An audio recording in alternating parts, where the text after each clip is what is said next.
Ce soir, je voudrais qu'on aborde, enfin, on l'a déjà fait la dernière fois, mais qu'on aille un peu plus loin dans la tête et l'encolure, le raccord entre crâne et cage, etc. J'ai fait un méchant dessin avant de descendre. Mes assistants m'ont piqué ma colle, donc je n'ai pas pu coller. Vous voyez, ça tient à peu près comme ça. Donc, calmement, hein, on se sort un crâne de 3/4, une première côte, le départ de la cage, un bras écarté, un bras tombant. D'accord? Allons-y. Donc, un crâne, l'axe, fosse orbitaire, fosse nasale, les dents, la branche montante, la branche horizontale, l'os jugal. Voilà. Bien. Alors, vous vous souvenez que le rachis prend en plein milieu du crâne. Hein. Ce n'est pas là en arrière, surtout pas. Hein. Ces lignes-là sont les lignes d'insertion des muscles de la nuque. Vous vous souvenez? Les splénies, les complexiers, le trapèze, surtout au-dessus. Les muscles de la nuque, ce n'est pas la peine de retenir leur nom, mais le trapèze au-dessus s'insère. Vous devez voir là les deux petits arcs de cercle qui sont ici. En bleu, là, il y a un point qui parfois est très saillant, la protubérance occipitale externe, qui ne l'est pas sur ce crâne. Alors c'est ça qui donne l'illusion à certains que le rachis, vous voyez, en se touchant la nuque comme ça, on sent bien qu'il y a peu de crâne, à moins d'être un dolichocéphale ou un roi égyptien, n'est-ce pas? Il y a peu de crâne qui part en arrière par rapport à cette ligne-là. Et les gens hésitent, vous voyez, les gens hésitent à placer le rachis à sa bonne place. Donc, le rachis, n'est-ce pas, il est là. Donc, quand on est dans cette attitude, il faut prendre le crâne dans sa tête, comme ça, et puis se dire, le rachis est au milieu. On est d'accord? Donc, rachis cervical, ce serait bon la prochaine fois que je vous apporte des vertèbres cervicales. Je crois que je ne l'ai jamais fait cette année. Donc, vertèbres cervicales. C'est très raffiné.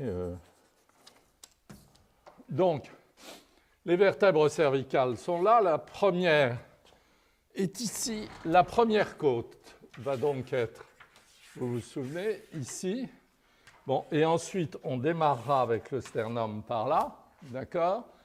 Donc, la cage va partir. La cage va partir comme ceci. Et puis, je vais reculer pour voir ce que ça donne. Question?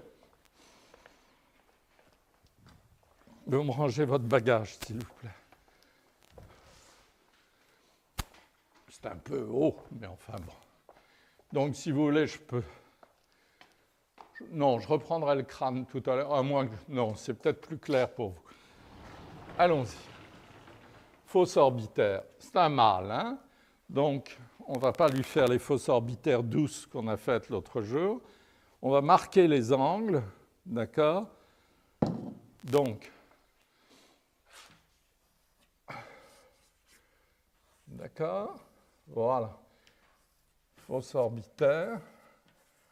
Voilà. Fosse nasale, ça je crois que c'est en place. Là, c'est l'os de la joue.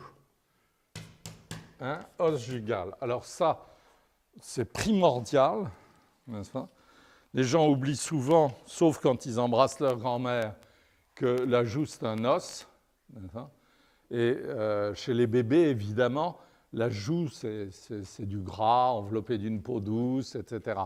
Mais plus le temps passe, plus le gras et la peau douce descendent, et l'os sort comme ça, n'est-ce pas? Donc, l'os jugal est là, et cet os jugal est à la réunion de la branche horizontale, ça va, et de la branche montante. Que sont ces branches horizontales et ces branches montantes? Eh bien, c'est un réceptacle, si vous voulez, pour, n'est-ce pas, la petite apophyse qui est ici, au niveau du maxillaire. Vous voyez, je prends le maxillaire, je place le condyle. Si vous voulez, je vais vous faire un petit dessin de profil. Je place le condyle à sa place en avant de l'apophyse mastoïde, et je me rends compte qu'il y a une pointe osseuse qui glisse derrière l'os jugal. Et sur ce crâne, vous voyez très très bien une zone claire qui ne tient aucun compte des structures osseuses sous-jacentes. Ça, on peut dire que ça n'a aucun intérêt morphologique, n'est-ce pas? On ne les voit absolument pas. Là, il y en a une qui est fermée à partir de 25-30 ans, n'est-ce pas, qu'on voit dans les crânes jeunes, morts jeunes, hélas. N'est-ce pas?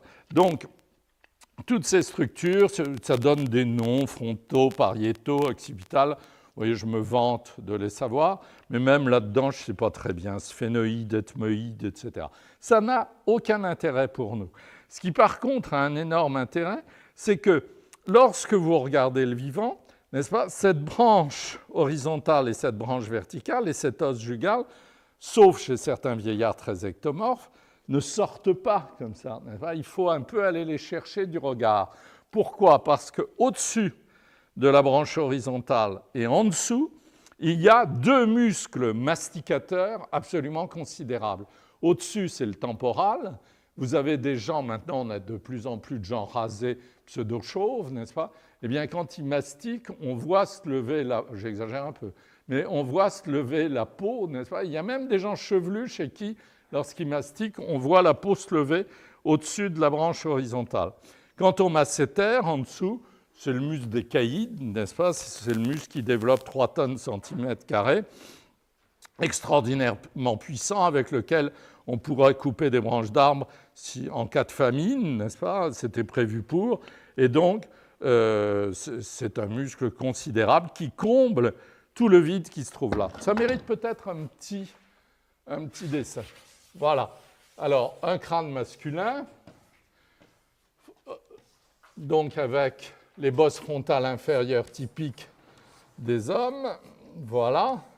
Le massif dentaire. Ça va? Voilà. Le massif dentaire. On va mettre l'apophyse mastoïde ici. Et vous voyez, vous êtes tout seul devant votre planche à dessin et vous vous dites comment je m'en sors? Eh bien, vous placez d'abord la fosse orbitaire. C'est facile. Ensuite, vous vous dites, Debord m'a dit, branche horizontale, branche montante. D'accord? Donc, pour installer justement le maxillaire que j'ai tracé là succinctement dans sa partie inférieure, mais qui n'articule pas pour le moment. Vous êtes d'accord? Donc, branche montante,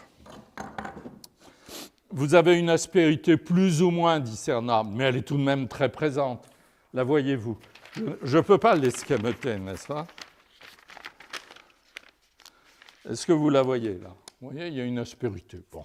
Hein? Alors, je fais, ce n'est pas un effet de style, je fais une aspérité ici, et je dessine donc ma branche montante. Vous êtes d'accord? Ensuite, j'ai l'os de la joue ici, mes dents sont placées. C'est une personne très âgée, mes dents sont placées très bas, mais ce n'est pas grave. Et voilà ma branche horizontale. Cette branche horizontale, en avant de la mastoïde, reçoit le condyle du maxillaire inférieur. Si je vous dessine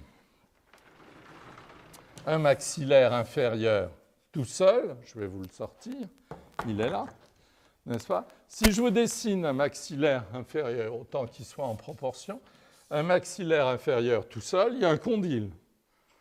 Ce condyle devrait, je dis bien devrait servir à mastiquer. Vous êtes d'accord? Est-ce vrai? En est-il ainsi dans la réalité? Est-ce que vous avez déjà vu mastiquer quelqu'un comme ça? Non, il n'y a que les morts qui mastiqueraient comme ça. Il n'y a que dans les danses macabres que ça fasse ça. Vous me suivez? Vous le savez? Ça marche? En réalité, si j'ouvre la bouche, je ne vais plus pouvoir parler, n'est-ce pas? Mais même avant d'ouvrir la bouche, je place juste en avant du lobule de l'oreille, je place le doigt sur le condyle, d'accord? Et je sens bien qu'en faisant très peu de mouvements, n'est-ce pas, il est là. Mais si j'ouvre la bouche, oh, il est parti en avant et en bas. On est d'accord? Je vous expliquerai dans un instant, si vous voulez, n'est-ce pas? Ce condyle, s'il fonctionnait toute la vie dans cette concavité, il finirait par percer, je crois, c'est mon interprétation, c'est ce que le créateur m'a dit, il finirait par percer la zone osseuse. Donc, en avant, il y a une espèce de promontoire, n'est-ce pas, sur lequel il glisse avec un mouvement de translation dont je pourrais vous parler, mais c'est un détail. Croyez-moi sur parole, vous voyez, quand on décide d'ouvrir la bouche et que l'on est vivant, n'est-ce pas, eh bien, on tire la mâchoire en bas et en avant. D'ailleurs, les incisives, à ce moment-là, se regardent, n'est-ce pas, alors que vous savez que quand la bouche est fermée, les incisives supérieures sont en avant des incisives inférieures. Donc, il y a un mouvement de translation vers le bas à 45 degrés qui fait que le maxillaire se place sous la convexité et non plus sous la concavité. Je précise. Donc, je vais essayer d'être clair. Ici, vous avez les dents, d'accord? Vous avez le condyle et vous avez cette pointe sur laquelle je vais revenir tout à l'heure. Il y a deux problèmes à résoudre. Donc, le premier, n'est-ce pas? Celui du condyle. Au repos, le condyle est là. La petite pointe s'en va en trichant, n'est-ce pas, au-dessus de la branche horizontale, n'est-ce pas? Ici, vous mettez les dents, un trou intermédiaire, et voilà, votre crâne est rendu plus ou moins, si ce n'est que le pauvre, il manque de proéminence antérieure. Bon, voilà. Donc, vous avez, je vais vous le faire en vert, si vous voulez, vous avez le maxillaire inférieur qui est ici. Voilà. Mais en fait, j'y reviendrai, parce que ce n'est pas évident la première fois, sur la branche horizontale, ça n'est pas rectiligne comme ceci. Il y a une formidable protubérance ici, n'est-ce pas? Je vais la marquer au fusain. Et donc, voilà. Et donc, lorsque nous ouvrons la bouche,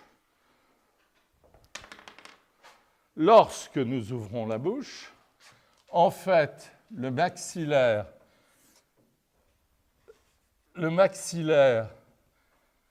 fait une translation à 45 degrés vers le bas, n'est-ce pas? Et nous changeons de massif inférieur. C'est-à-dire que le maxillaire descend, n'est-ce pas? Et vient se placer là, et les deux convexités se regardent. Il y a tout un système de ligaments.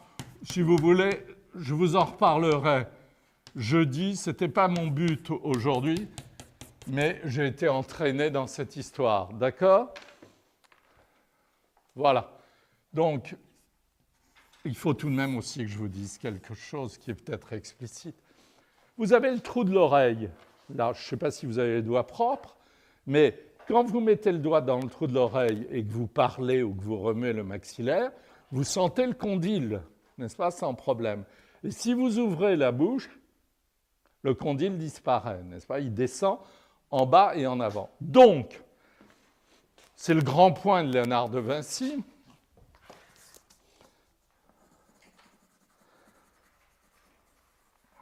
Le trou de l'oreille, pour Léonard, c'est un point d'équidistance très important, etc.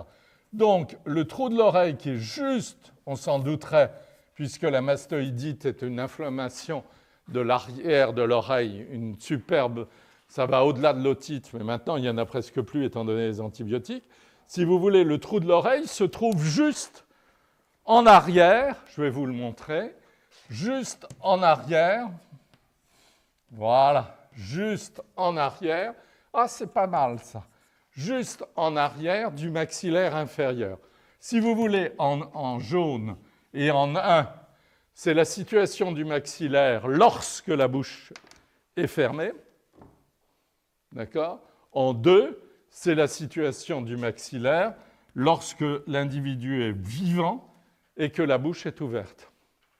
C'est la raison pour laquelle, dans des petits villages comme ceux où il m'est arrivé de vivre, et où il n'y avait que des vieillards qui mouraient peu à peu, et où j'avais une brave amie qui était très compétente, eh bien, un jour, elle m'a appelé pour que je l'aide parce que c'était particulièrement difficile.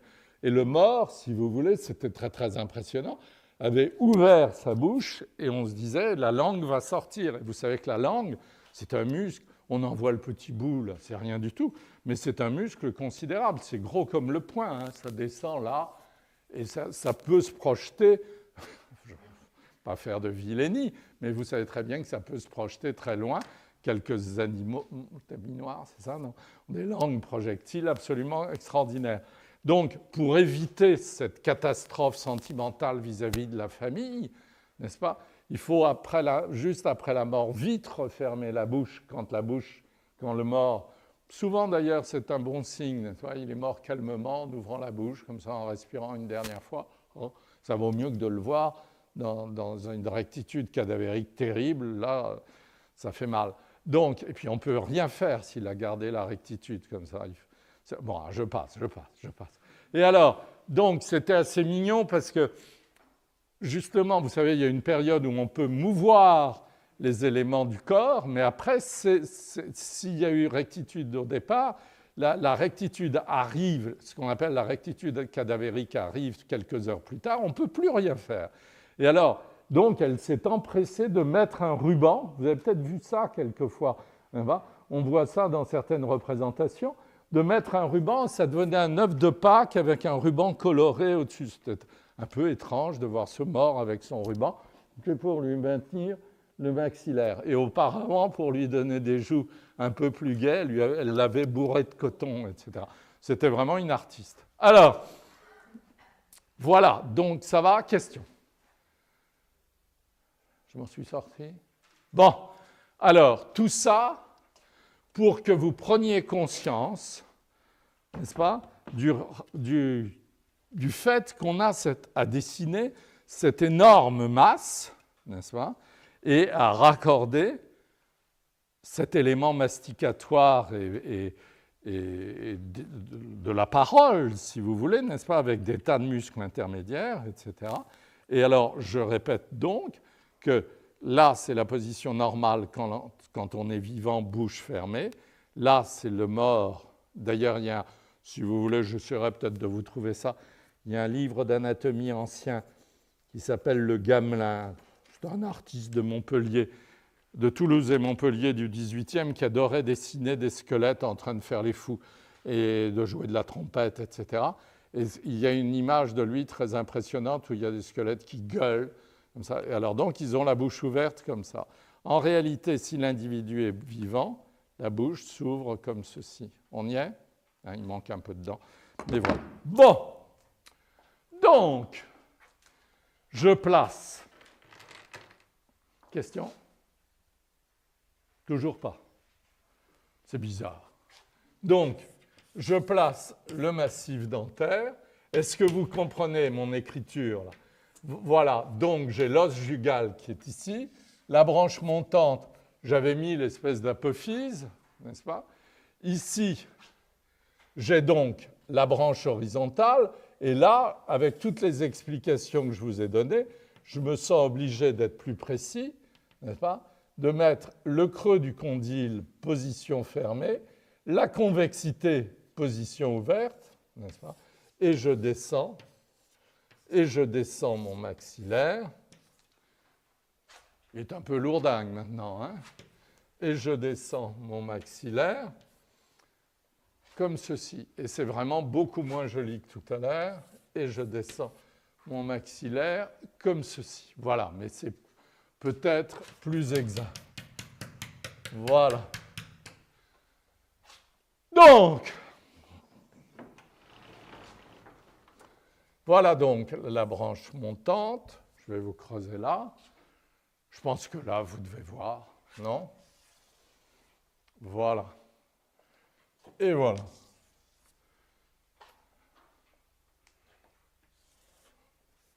Et là, l'os de la joue qui déborde en dehors. Question. Oh, c'est pas possible. Oui, merci Tarak.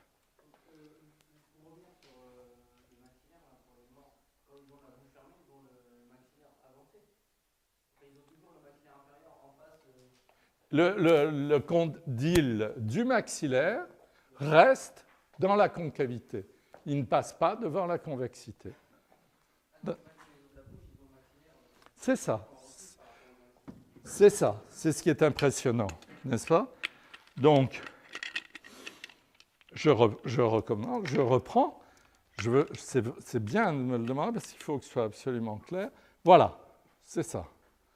Et je pense que dans la plupart des livres d'anatomie, c'est comme ça. Hein. Bouche ouverte, je ne sais pas, il faudrait que je regarde Richer, je ne crois pas. Je crois qu'il l'explique quand même, c'est pas possible.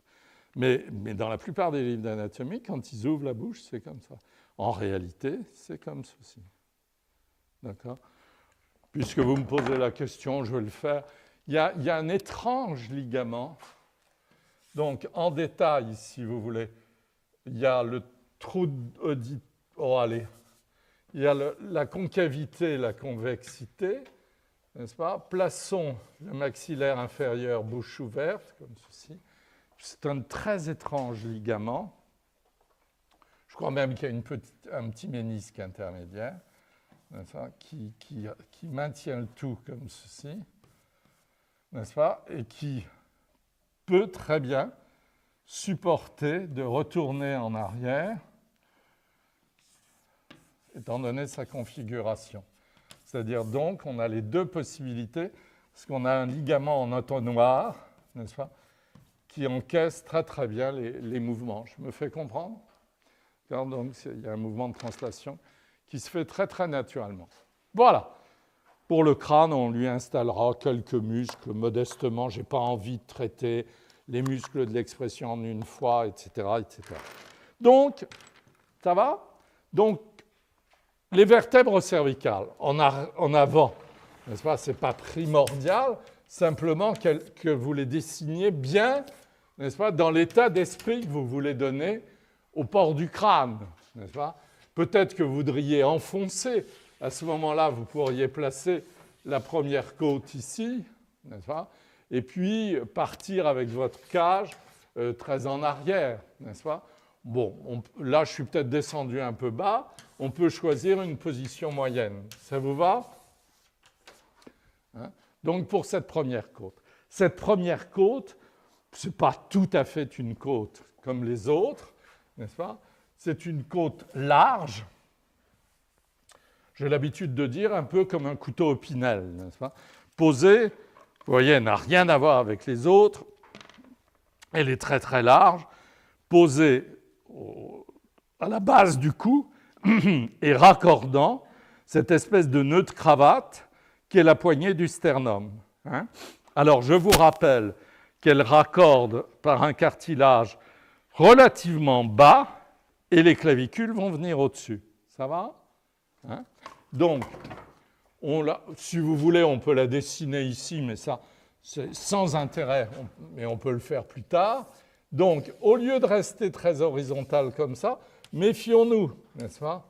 C'est la clavicule qui va venir à ce niveau-là. Donc, nous visons plutôt plus bas, n'est-ce pas? Nous plaçons la fourchette sternale. Qu'est-ce que c'est que la fourchette sternale?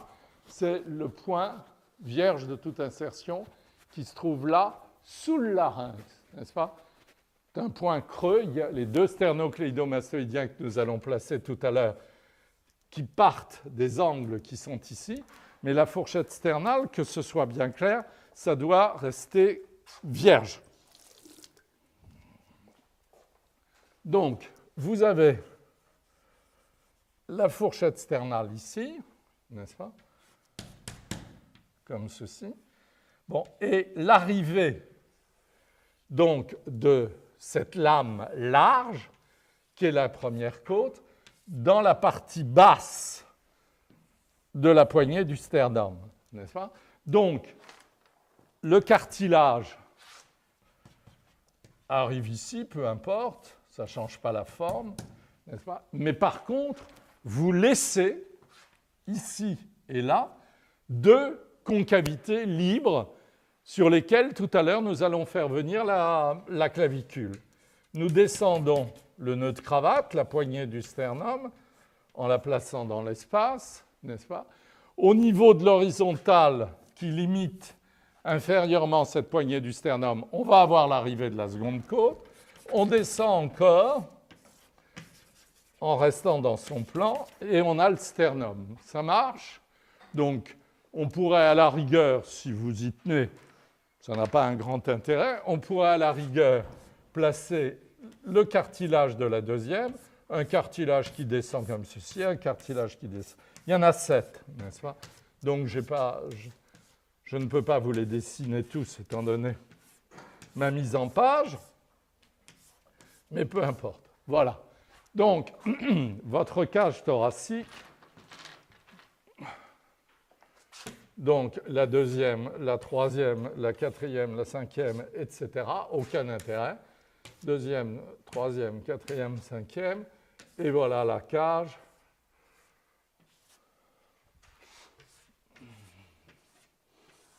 Voilà.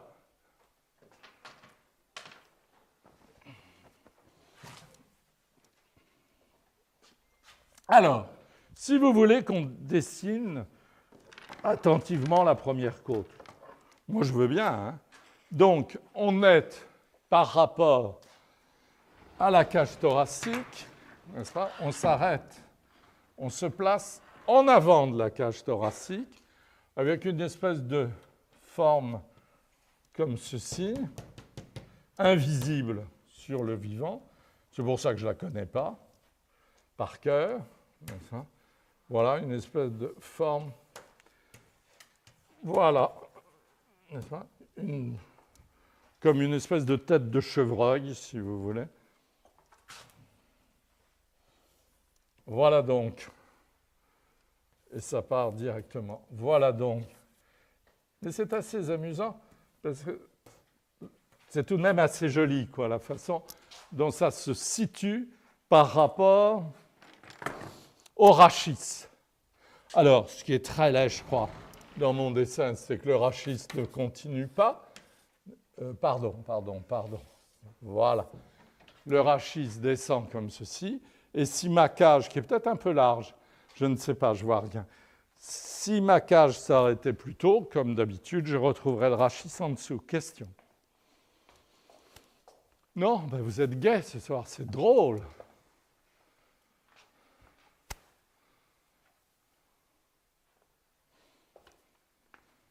Question? Pas Tarek qui va une fois de plus se dévouer. Mais je n'ai pas d'anecdote. À part la dame qui s'occupait des morts. Bon, ben tant pis. Alors, on va pas laisser ça comme ça, on va installer des bras.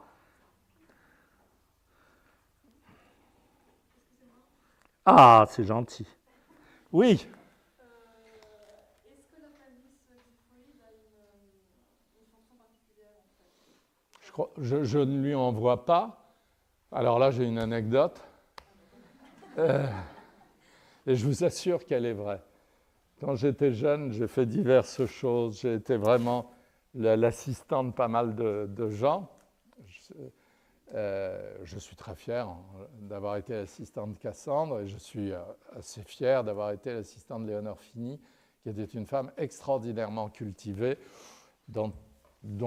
qui a beaucoup produit et des choses qui sont parfois, d'ailleurs je me suis disputé avec elle, qui sont parfois un peu légères, mais elle avait toute une cour d'intellectuels. Vous savez, il y a eu des femmes extraordinaires dans les années 30, comme Gabrielle Chanel, par exemple, qui a entretenu Pierre Reverdy. Je ne sais pas si vous savez, mais c'est tout de même extraordinaire que Pierre Reverdy ait pu vivre vivre, produire calmement grâce à Gabriel Chanel, ça paraît, etc. Et ce n'est pas le seul.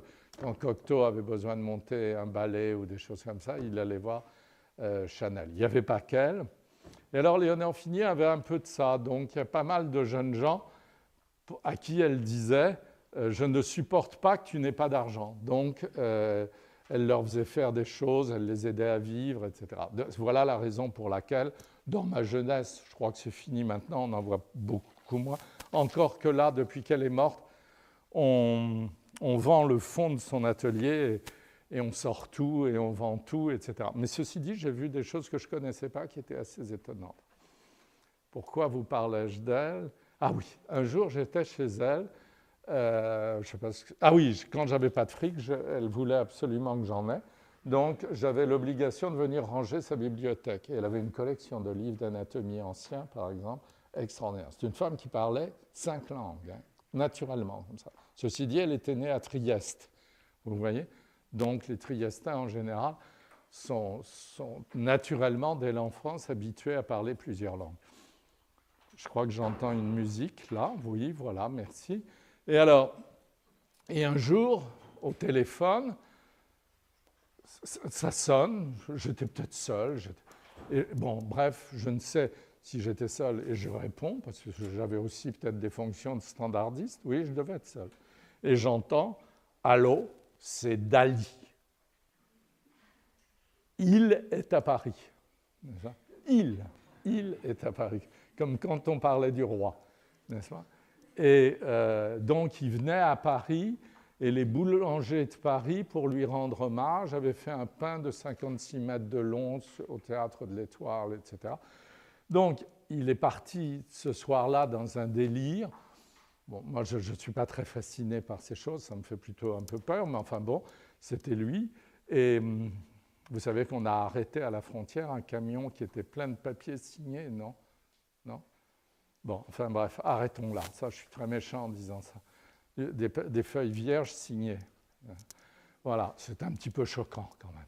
Et alors, donc, qui allait être imprimé ensuite. Ouais. C'est pas gai. Bon, et alors donc, ce Dali, qui aurait pu sans doute être quelqu'un de très très passionnant, mais il avait à côté de lui, paraît-il, une dame qu'on appelait Avida Dollars, n'est-ce pas? Qui est l'anagramme de, je ne sais plus quel est son nom, j'aime mieux oublier. Et je me souviens que le soir, dans son délire, Dali avait dit « Quand je vois une poitrine de femme, je suis pris comme d'une envie de composer les numéros. Et quasiment pour moi, un cadran téléphonique. Et avez-vous vu que parfois, il y a aussi une éminence centrale ?» C'est la seule fois où on m'a parlé de la morphologie de l'appendice exiphoïde. Donc, parfois, en effet, et c'est très embêtant, c'est très très embêtant. Donc je crois même maintenant que chez les tout petits enfants, un peu comme ceux qui ont un petit appendice caudal qui fait un peu petit lapin, je crois que dans nos contrées, on ne demande même pas l'autorisation à la mère, n'est-ce pas, de raboter un peu l'appendice caudal parce que ça ne leur plaît pas du tout aux mamans. Vous savez, de caresser le petit cul et de voir un petit coccyx qui sort comme ça. Et alors, l'appendice xiphoïde, donc, c'est un lieu d'attache, hein, il n'y a pas de problème. Toutes les attaches d'aponévrose médiane, etc., viennent là. Ça, c'est à ce point de vue-là que c'est efficace. Mais alors, ce qu'il y a tout de même de très bizarre, c'est que ça peut être très, très sorti. Très, très sorti. Et alors donc, avec les mamelons chez une femme, c'est vraiment, ce serait très choquant. Et on voit ça dans des vieux documents. Bon. Et puis alors, il y a l'autre très grand problème, n'est-ce pas? C'est l'infundibulum. Ce n'est pas une pathologie, c'est une étrange chose. Et alors, aujourd'hui, là, chez les crétins qui font du bodybuilding, c'est extrêmement fréquent. C'est-à-dire que vous savez que l'ossification du corps s'achève à 25 ans, n'est-ce pas? Donc, passé 25 ans, si les muscles se développent, ils se développent sans que les os suivent. Est-ce que je me fais comprendre? L'ossature est terminée à 25 ans. Si vous développez des muscles en pratiquant des choses diverses et variées, l'os résiste. Mais il y a un moment, peut-être, où vous manquez de vitamine D, je ne sais pas quoi, et l'os va tout d'un coup ne plus suivre la manœuvre. Et il va rentrer. Vous voyez? Et vous pouvez très bien... Et alors, en plus de ça, comme ils ont tendance à se tenir un peu comme ça, vous pouvez avoir cette espèce de thorax qui rentre comme ça, et on appelle ça d'un nom un peu compliqué, un fundibulum, mais c'est vraiment quelquefois très, très impressionnant. Et grave, parce qu'imaginez-vous que cet appendice xiphoïde, à ce moment-là, est là, sur l'estomac, n'est-ce pas, à comprimer l'estomac, avec toutes les aponévroses qui partent. Si vous mettez les grands pectoraux là-dessus, le thorax qui est rentré comme ça, l'appendice xiphoïde, en effet, le mec, il a une sacrée allure. Vous voyez ce que je veux dire? Voilà. D'accord, c'est bien, ça commence à être un peu plus vivant. Question? Oui. Pardon, d'étranglement chez un enfant avec de la nourriture. Oui. On donne un coup de bouche sur l'appendice xiphoïde, ça permet de faire ressortir. Oui, ça je ne sais pas, je ne suis pas médecin. Je ne sais pas, alors là j'ai une anecdote, mais elle est sinistre. C'est une petite fille qui avait un manteau blanc absolument superbe et qui sortait avec ses... Non, mais franchement, elle est sinistre. Hein. Et qui sortait avec ses parents et qui est allée chez une dame que je connais, qui lui a donné une orange. N'est-ce pas? Et l'orange, souvenez-vous-en quand vous aurez des enfants, c'est extraordinairement dangereux. Extraordinairement dangereux. Un étouffement chez un enfant avec un quartier d'orange, c'est mortel. D'accord? Donc, cette petite fille a ingurgité un morceau d'orange. La mère devait parler au moment où elle lui a donné ça. N'est-ce pas? Elle s'est étouffée. Et en plus de ça, vraisemblablement, les parents ont... Alors, ce qu'on m'a dit, moi, c'est qu'il faut prendre l'enfant par les deux pieds, la renverser et appuyer sur l'appendice xiphoïde. Ça rejoint ce que vous dites, n'est-ce pas? Mais c'est très brutal, n'est-ce pas? Donc, il faut avoir le courage de prendre l'enfant par les pieds. Il faut avoir une sacrée main, en plus de ça, ou de se mettre à deux. Prendre l'enfant par les pieds, parce que c'est chez les enfants que ça arrive le plus souvent. S'il est asthmatique, alors là, c'est la catastrophe. Un vieil asthmatique comme moi, qui s'étouffe avec de la nourriture, je crois mourir à chaque coup. Hein.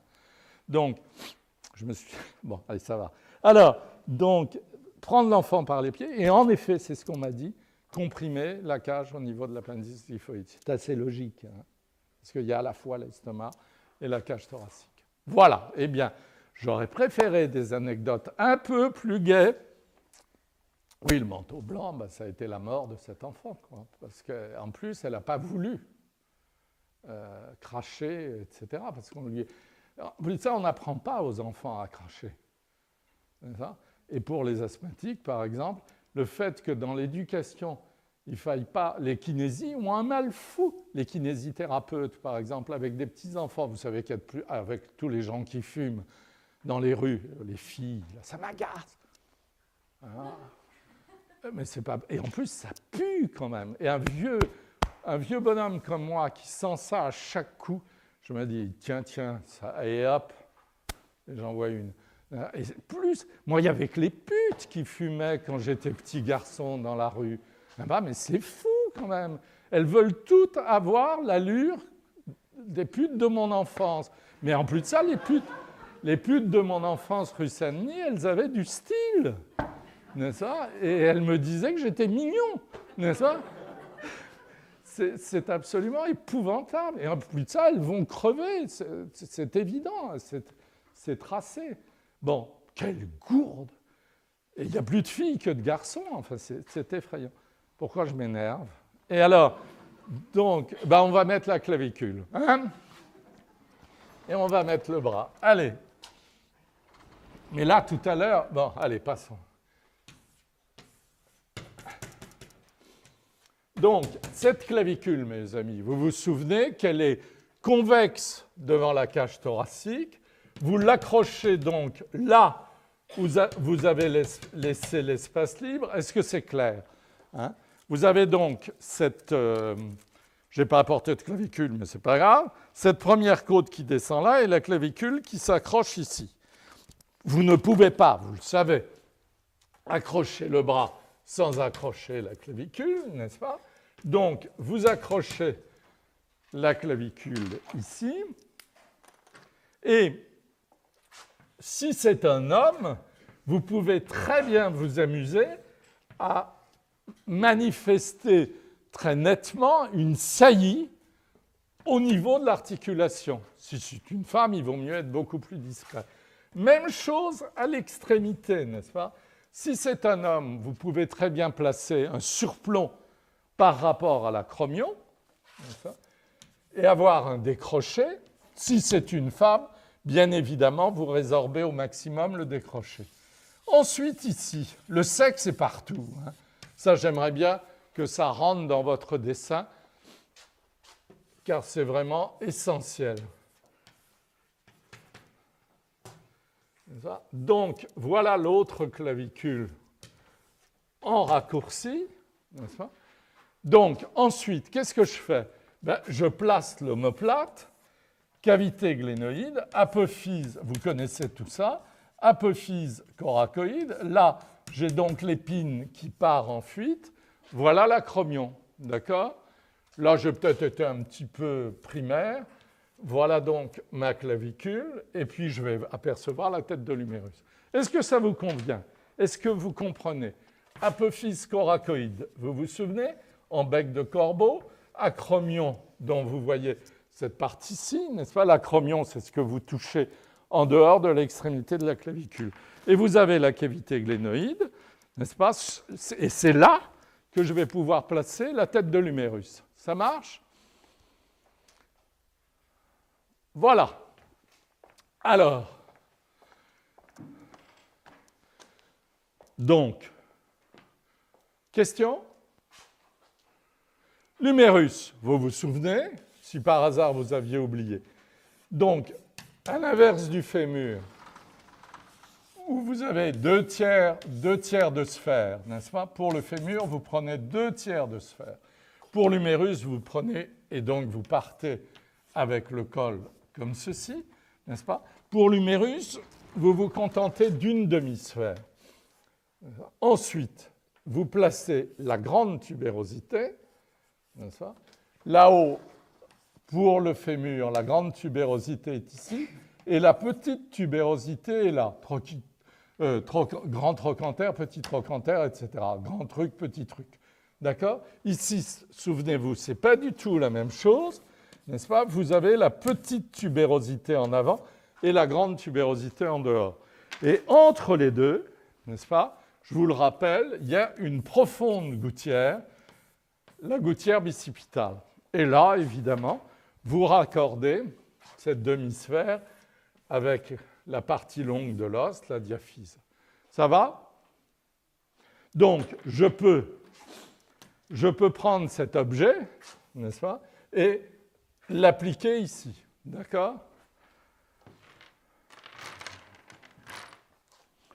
Donc, je place une sphère, j'en coupe la moitié, j'articule, je place la grande tubérosité, je descends comme ceci. Vous savez très bien que j'aurai l'épitroclé dans le creux de la taille. Ça n'est pas le sujet de ce soir. Par contre, là, vous voyez certainement où je veux en venir, n'est-ce pas? J'ai la gouttière bicipitale qui va avoir une importance considérable puisque, je vous le rappelle en introduction, comme ça, tous les muscles qui sont en avant du torse passent devant le biceps, n'est-ce pas, ici, devant le biceps, et vont, vous êtes frais là, donc j'en profite, et vont en dehors de la gouttière bicipitale. Tous les muscles qui sont en arrière du torse, n'est-ce pas, grand dorsal, grand rond, etc., vont en dedans de la gouttière bicipitale. C'est dire donc que ce petit détail de rien du tout, n'est-ce pas? Par exemple, les muscles postérieurs du torse qui viennent de là, qui viennent du dos, vont venir là, et le grand pectoral va venir là, n'est-ce pas? Avec une insertion qui lui correspond. Donc, c'est complètement théorique, n'est-ce pas, à ce stade du cours, mais j'en profite pour le glisser, parce que ça va, tout à l'heure, quand je vais vous le dire, vous allez être plus ou moins usé par la suite des événements. Question? Ça va? Pas de problème? Vous suivez tout? Ça se raccorde? Bien. C'est peut-être un peu gros, non? Cet humérus, je me suis peut-être laissé aller, non?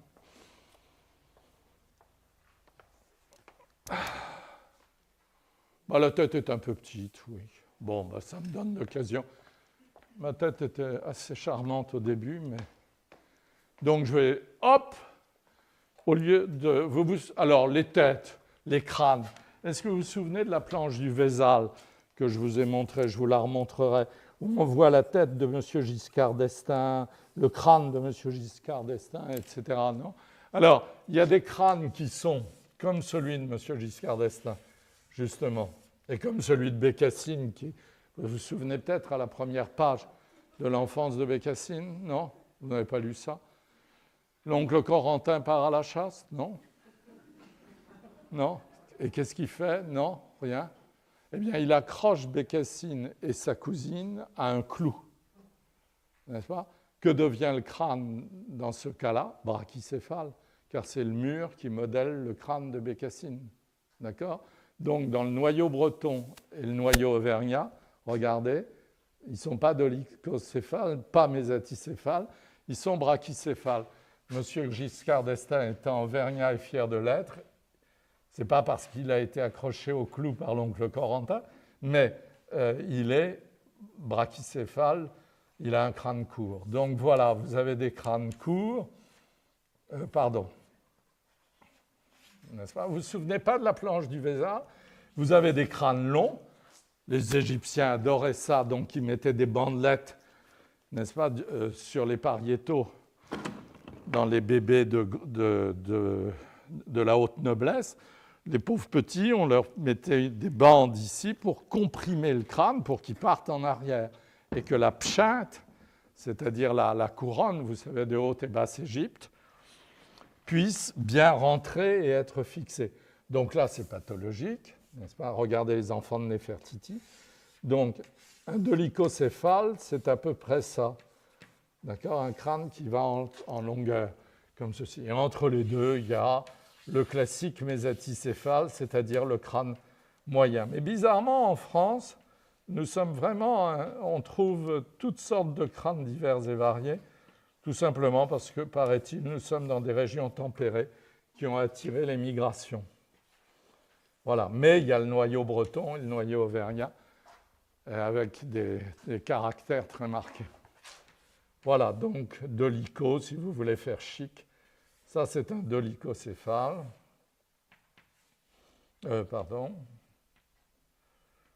Voilà. Voilà, dolico, brachy, mésatis. C'est-à-dire, mésatis, ça veut dire moyen, tout simplement. Donc, là, pour équilibrer ma figure, je vais un petit peu partir en arrière, n'est-ce pas, de façon à équilibrer avec les épaules. Vous êtes d'accord? Voilà, mon apophyse mastoïde est vraiment un peu mollasse, donc je la renforce. Il me manque l'autre humérus. Donc, lui est en fuite, n'est-ce pas, comme ceci, voilà.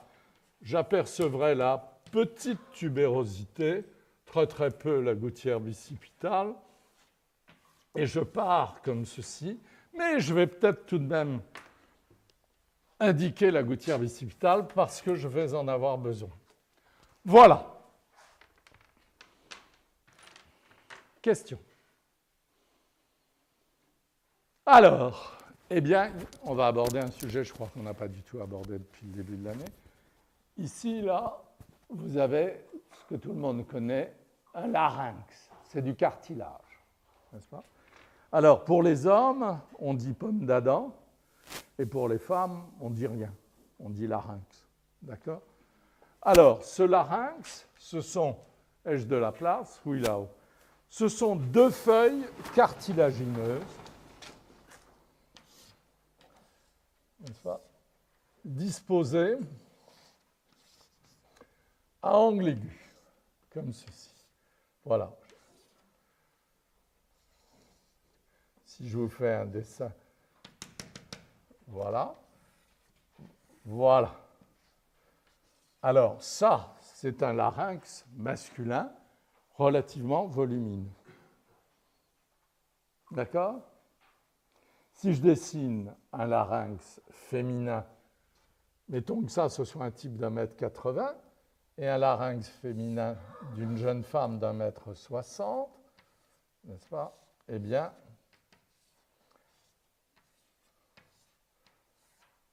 il sera plus petit, certes. Certes. Mais il peut y avoir aussi, chez une jeune femme d'1,60 m, un larynx encore plus petit. N'est-ce pas? Comme ceci. Et celle-là, là, qu'est-ce qui peut lui arriver par rapport à celle-ci? Eh bien, c'est qu'elle va peut-être pouvoir chanter la reine de la nuit dans la flûte enchantée. N'est-ce pas? Plus le larynx est petit, plus la voix monte. D'accord? C'est exactement comme pour les instruments de musique. Que ce soit les flûtes à bec, les violons, vous voyez bien, dans un quatuor, n'est-ce pas, les deux violons, l'alto, un peu plus grand, le violoncelle, et puis au-delà du quatuor, la contrebasse, par exemple. D'accord? Donc, à chaque fois que la voix descend dans les basses, n'est-ce pas, le volume de l'instrument s'étend. Pour l'humain, c'est exactement la même chose. Le larynx, alors ne me demandez pas ce qui se passe au niveau des cordes vocales. J'ai choisi mes ignorances, c'est une phrase de Stendhal que j'ai trouvée, j'ai plongé dessus. J'ai choisi mes ignorances. Non, je ne veux pas savoir, n'est-ce pas? Mais je sais que là-dedans, il y a des cordes vocales qui vibrent, etc. Donc, l'ampleur du larynx dépend, n'est-ce pas, de la voix de l'individu. Ça passe très doucement d'une voix à l'autre, mais n'empêche que, si vous voulez, si j'avais été malin, j'aurais pu vous faire un larynx intermédiaire et on aurait pu dessiner, si je savais le faire, dessiner les instruments, je ne sais pas, les instruments du quatuor correspondants. J'ai peur de me ridiculiser, n'est-ce pas? Et ça aurait été exactement la même chose. Ou disons les flûtes à bec, c'était facile, n'est-ce pas? Ténor, alto, soprano, piccolo, je ne sais plus très bien. Voilà. Donc, vous avez ce larynx, n'est-ce pas, qui est posé là. Oui, mais il faut bien qu'il y ait une ventilation de cet instrument avant, n'est-ce pas? Donc, vous avez la bouche, n'est-ce pas, ici, qui reçoit l'air et la nourriture, ce qui posera problème, mais on ne va peut-être pas trop en parler aujourd'hui, mais on peut en parler un tout petit peu. L'air et la nourriture, n'est-ce pas? Il y a un tube digestif qui est relativement élastique. Vous pouvez avaler une souris, par exemple, n'est-ce pas? Hélas, vous pouvez avaler, je ne sais pas, avec quoi on peut s'étouffer. Enfin bref, quelque chose d'un peu trop gros. Les enfants qui dévorent la nourriture comme ça, on est forcé parfois de les calmer parce qu'ils voudraient ingurgiter, etc. Le tube digestif, si je me souviens bien, c'est un tube plus ou moins élastique. Je le dessine très mal. Voilà. Donc, voilà, le tube digestif est là. Mais en avant de ce tube digestif, je vais le faire, c'est bête de le faire en jaune, je vais le faire en bleu. En avant de ce tube digestif, vous avez une colonne cannelée. N'est-ce pas? Voilà, la voilà. Une colonne cannelée avec des anneaux, n'est-ce pas? Des anneaux de cartilage. Je l'ai mal placé, je crois. Voilà, je vais la reprendre au fusain. Une colonne cannelée,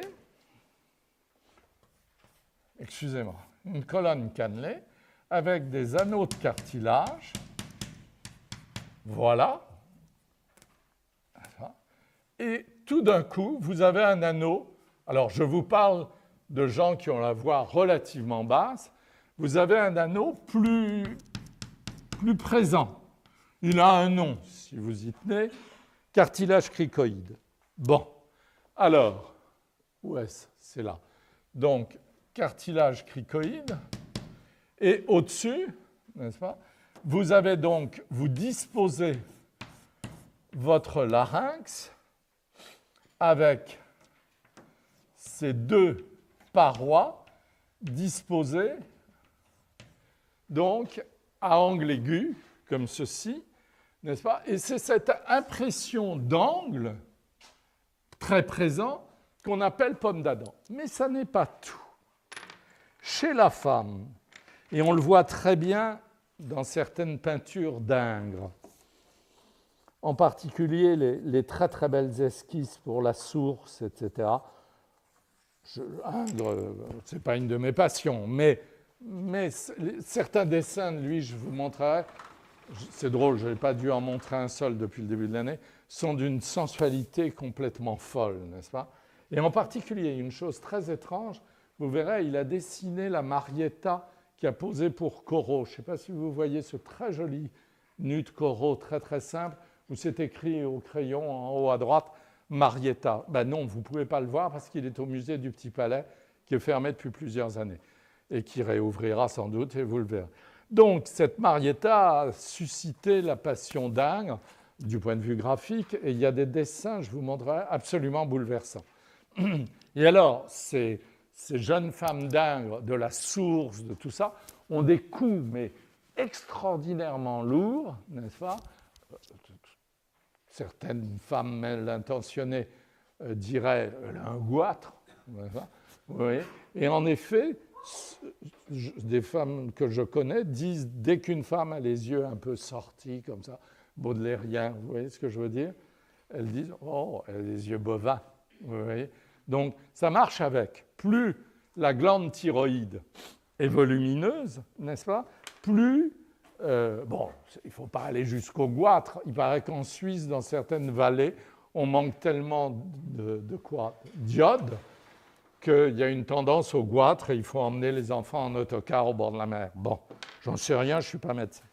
Donc, vous avez la glande thyroïde, là, qui est accrochée de part et d'autre du larynx. Vous savez que c'est elle qui, comment dirais-je, c'est une tour de contrôle, comme l'hypophyse qui se trouve au milieu du crâne. Il faudra que je vous apporte un crâne coupé pour vous montrer ça, simplement pour l'anecdote, n'est-ce pas? Quand vous regardez un crâne coupé horizontalement, comme ceci, eh bien, en plein milieu du crâne, il y a une petite cuvette dans laquelle se trouve une petite glande qu'on appelle l'hypophyse, n'est-ce pas? Et qui est elle aussi une glande à sécrétion interne qui régit, n'est-ce pas? C'est incroyable, les proportions du corps humain, entre autres, n'est-ce pas? Et vous savez qu'il y a des nains dans les méninges, en bas à droite, il y a ce qu'on croit parfois être un petit garçon, le petit pertusato. Eh bien, je le dis à l'italienne, je ne sais pas comment dire à l'espagnol, le pertusato, et on voit ce petit garçon poser le pied sur le grand chien qui dort, n'est-ce pas? Eh bien, ça n'est pas un petit garçon, c'est un nain hypophysaire. Les nains hypophysaires sont parfaitement proportionnés. La barbolaque, la grosse naine qui est à côté, très impressionnante, plus près de la petite infante Marguerite, eh bien, elle, c'est une naine thyroïdienne, n'est-ce pas? Donc, ne me demandez pas comment ces choses fonctionnent ou ne fonctionnent pas, mais vous savez très bien que quand on a des troubles du métabolisme basal, on explore le fonctionnement de la thyroïde. Voilà, c'est donc une glande, comment dirais-je, paire, très importante, qui se trouve au pied du larynx. Si vous avez cette glande moyennement développée chez un homme par rapport au larynx, ça, vous voyez, ça crée un volume double.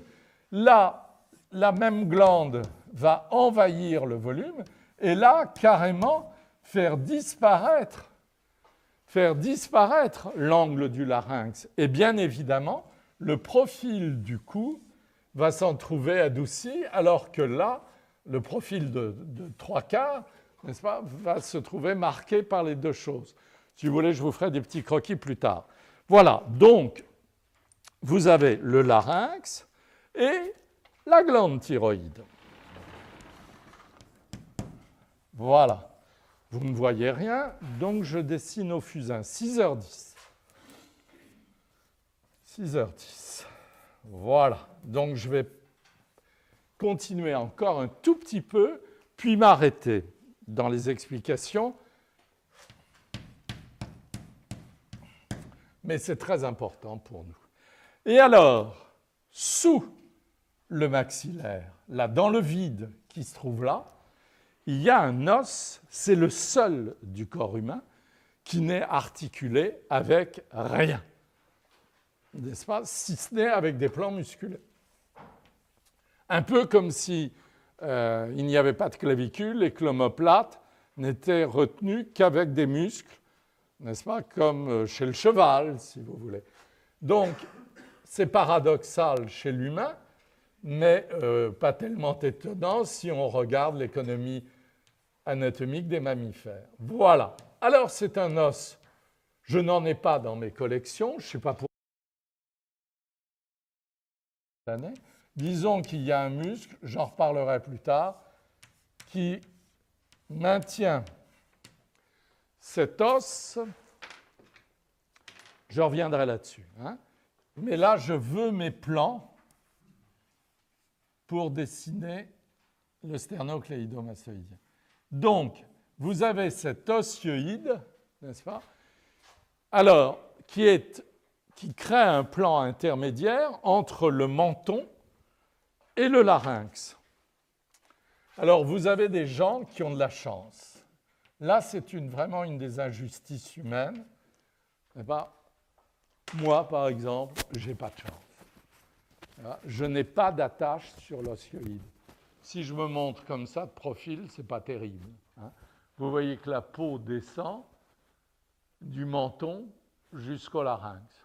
Si vous prenez Thierry, qui va venir vous montrer ça en bien plus chic, voilà, voilà, levez le bec, voilà, pas trop. Vous voyez, son larynx est là. Je ne veux pas descendre un tout petit peu, mon ami. Voilà, son larynx est là. Je peux non, bougez pas. Le cartilage cricoïde est là. On voit bien que ce n'est pas la glande, n'est-ce pas? Il a très, très, très peu de... Elle est là, la glande. Hein. Ça, c'est le haut du larynx, mais le coquin, il a un osioïde qui est là. Je ne vais pas le toucher parce que ça ferait mal. C'est la fourche, n'est-ce pas, qui est placée là. Et regardez comme c'est beau. Hein. C'est viril. Vous voyez ce que je dis? Schlack, schlack. Ensuite, le larynx, cricoïde, etc. Comparé avec ça. Merci beaucoup. C'est absolument terrible de découvrir un jour que tout pend. Et que... mais j'ai eu pire. Un jour, j'ai fait du stop à Toulouse, n'est-ce pas? Et j'allais à Paris. Et il y a un monsieur très gentil qui s'est arrêté. Je me suis assis. Je me suis tourné vers lui pour le remercier et il n'avait pas de menton. C'est terrible, vous savez, de faire un voyage avec quelqu'un qui n'a absolument pas de menton. Donc ce jour-là, je me suis dit que j'avais beaucoup de chance. Voilà, c'était un monsieur, mais vraiment très gentil. En plus de ça, il a voulu m'inviter à déjeuner, parce que je le faisais rire et tout. Il fallait se distraire. Vous voyez? Et ça faisait ça. Vous voyez? C'est terrible. Ça il n'y avait absolument pas de menton. Ça a un nom. Et ça descendait au larynx directement. Terrible. Il n'y avait pas de présence de maxillaire. Comme ça. Ça se voit, on le voit parfois. Bon, allez, n'insistons pas. Alors, est-ce que je me fais bien comprendre? Il y a deux tubes digestifs, et devant, il y a la trachée artère, qui est donc une colonne annelée, n'est-ce pas? Si quelqu'un avale une guêpe, il paraît qu'il faut l'emmener à l'hôpital pour qu'on lui perce ici, n'est-ce pas, la trachée artère. Tous ces crétins qui fument, par exemple, quand ils auront une saloperie au poumon, n'est-ce pas, ou ailleurs, n'est-ce pas? Eh bien, on leur fera un trou là, ils auront une petite bouteille sous le bras, n'est-ce pas? Et le tuyau viendra là. Malheureusement, il y a des malheureux qui n'ont pas fumé et qui ont droit à ça, n'est-ce pas? Pour alimenter directement en oxygène. Parce que là, si vous voulez, se trouve donc un petit morceau de la trachée artère qui est, vous le regarderez dans le métro tout à l'heure, qui est directement sous-cutané. Donc ici, vous avez le larynx. Donc tout ça, malgré tout, se dessine, hein, regardez le caractère que ça donne à Thierry par rapport à moi, n'est-ce pas? Donc il n'y a pas de problème, il faut savoir le lire pour savoir l'écrire, n'est-ce pas? Donc vous avez l'osioïde au-dessus. Alors il y a une membrane qui relie l'osioïde au larynx. Le larynx est fiché sur la trachée artère. Et puis là, pour simplifier, je vous mets le muscle mylohyoïdien qui existe et qui raccorde l'osioïde. L'osioïde, c'est cette petite fourche ici. Voilà, si vous voulez le nom, ça n'a aucun intérêt. L'osioïde, voilà. Question. Tarek.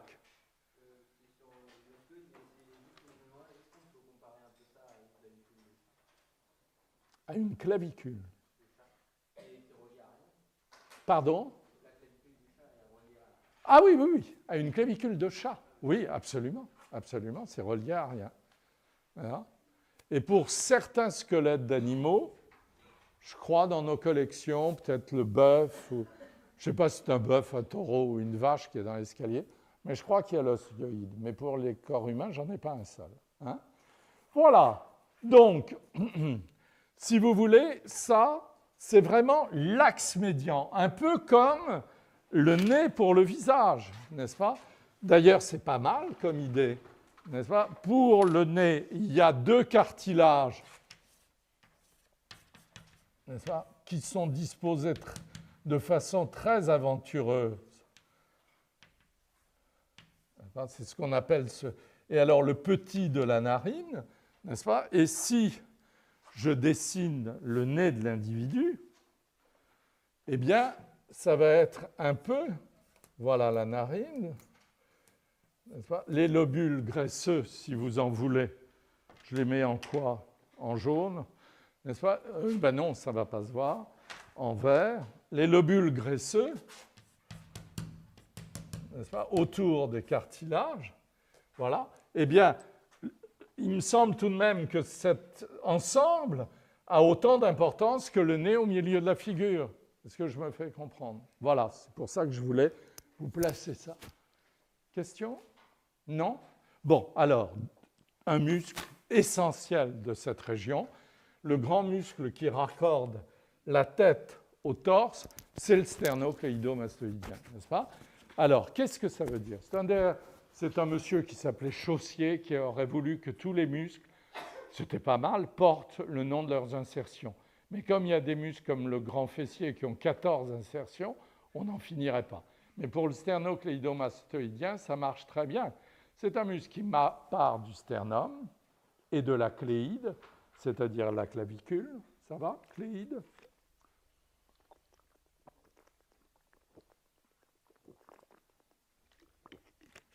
Alors, si on avait fait boire Thierry, ça aurait été fantastique, parce qu'on aurait vu remonter et descendre.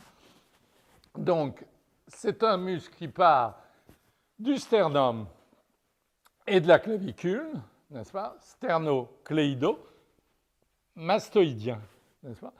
Et quand on tourne la tête d'un côté, n'est-ce pas? C'est le sternocléido-mastoïdien de l'autre côté qui se contracte. Nous expliquerons ça plus tard. Mais par contre, plastiquement, c'est aussi amusant à dessiner que le couturier. Je voudrais insister sur le fait que vous avez là la fourchette sternale et là la clavicule. C'est clair? Je voudrais que vous remarquiez bien que je vais tendre une corde au là. Je ne peux pas mettre de bleu. Que je vais tendre une corde en blanc, que je vais tendre une corde qui va aller sur le bord de la fourchette sternale. On est d'accord? Voilà. J'entends une autre, ici, et là, je m'étale. D'accord? Et là, je m'étale. D'accord? Voilà. On y est? Alors, j'insiste avec le fusain, si vous voulez. Voilà l'un des tendons, celui qu'on appelle sterno. Ça va? Et voilà le cléido. Ça marche? Ça marche? Mastoïdien. Donc, sur la mastoïde, j'accroche carrément des fibres charnues. J'en dirige vers le sterno et j'en dirige vers le cléido. Comme le sterno, le faisceau tendineux qui va sur le sternum va sur un point, donc bien évidemment, le faisceau charnu correspondant est fusiforme. D'accord? Voilà. N'est-ce pas? Alors que pour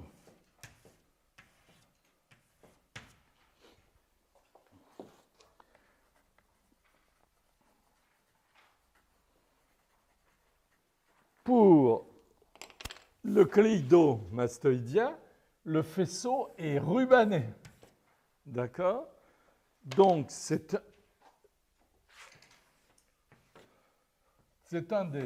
une des choses les plus amusantes, les plus intéressantes à dessiner, n'est-ce pas? Que ce muscle double, plastiquement superbe, n'est-ce pas? Sterno-cléido-mastoïdien. Pour le moment, il est laid, je vous l'accorde, mais bien évidemment, quand je vais envelopper les épaules, ça va s'arranger. Donc ici, on est forcé d'être plus discret parce qu'on est en raccourci. Voilà le sterno-mastoïdien et voilà le cléido-mastoïdien. Un petit coup de fusain.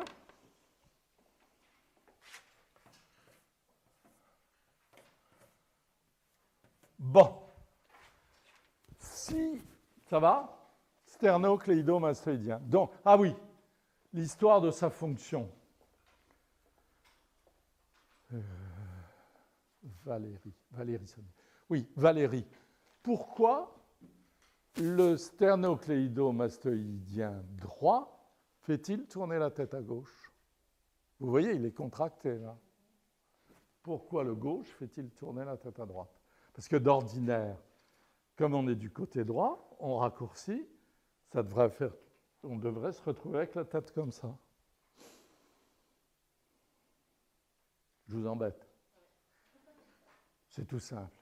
Allez, je vous laisse 1 minute pour votre langue au chat. Les autres?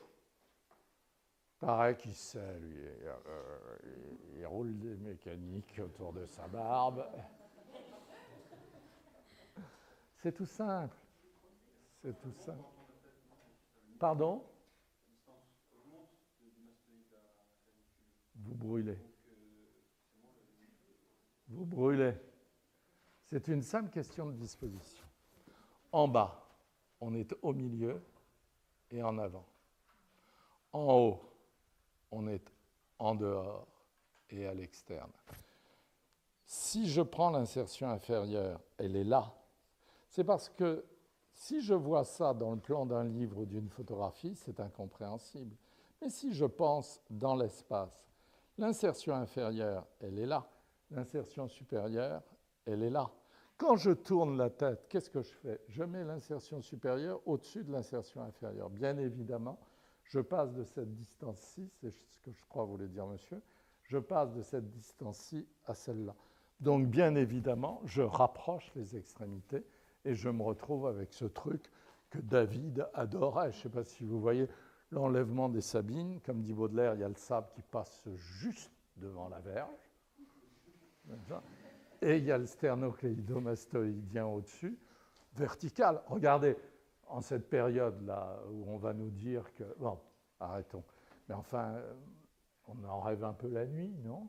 Eh bien, vous voyez, l'agressivité primitive, elle est dans une sale gueule et un sternocléidomastoïdien. Vous voyez, pourquoi? Parce qu'il est vertical. Ça lui donne une force expressive vengeresse, n'est-ce pas? Voilà, il y a ça et le masséter.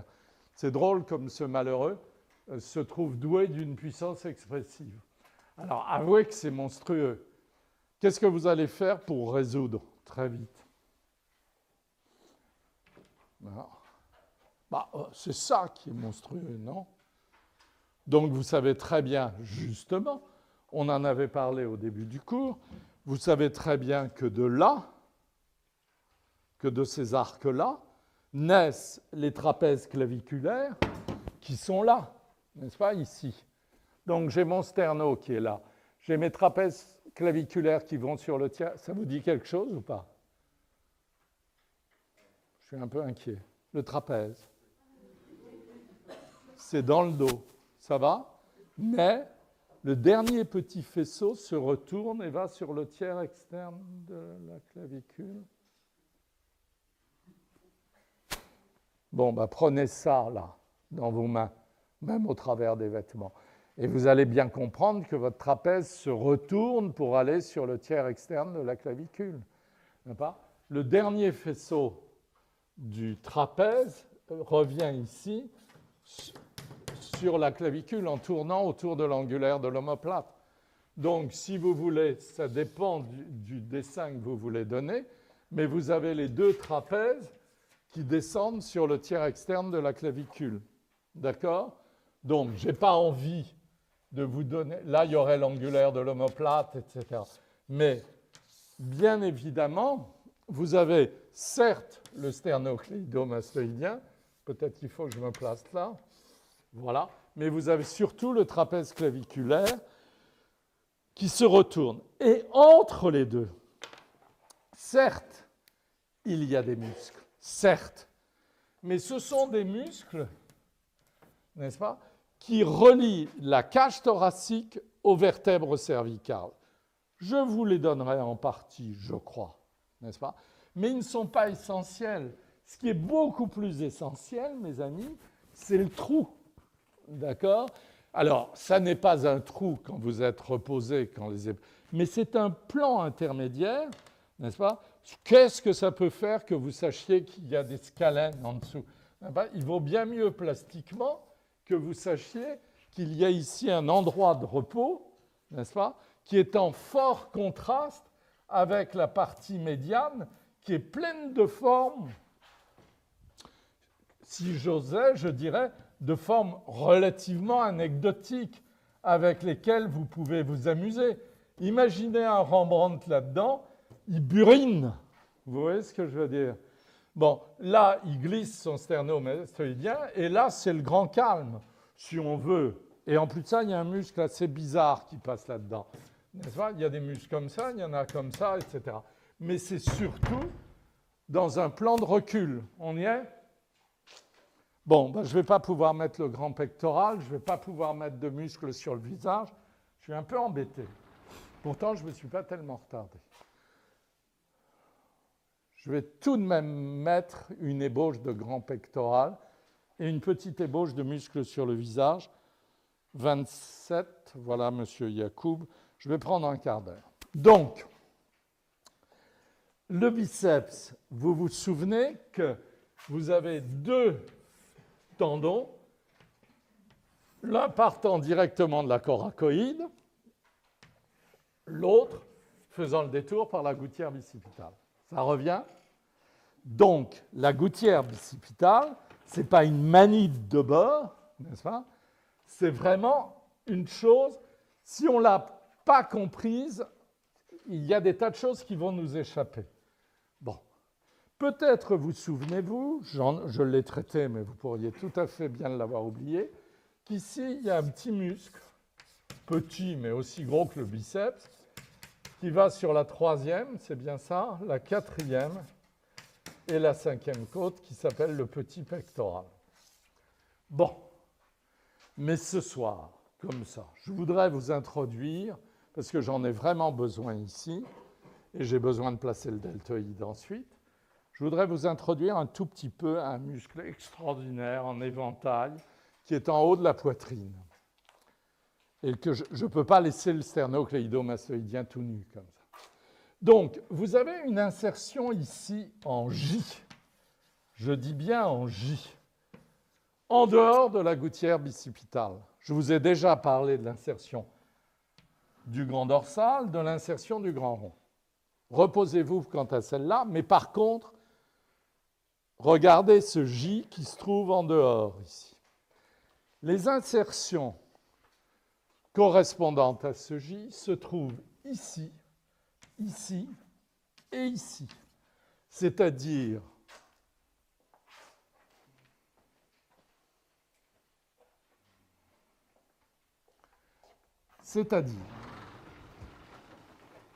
que j'ai un J sur le bras et j'ai une espèce de cuvette sur la cage thoracique. Clair ou pas?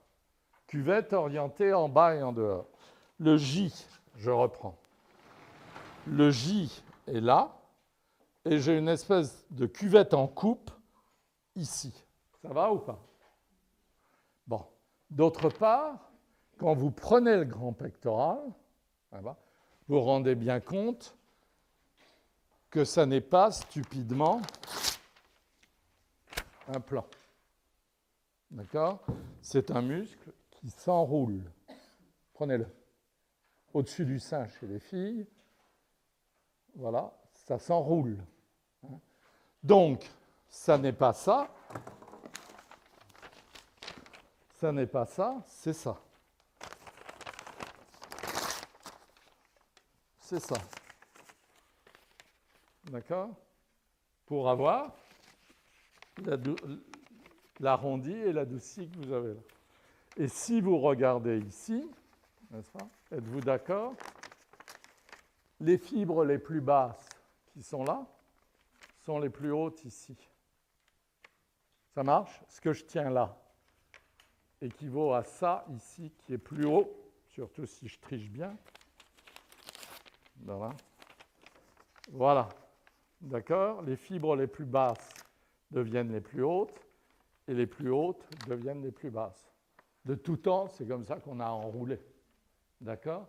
Donc, ça ne doit pas être compliqué maintenant, non? Les fibres les plus basses de la cuvette en coupe vont monter ici.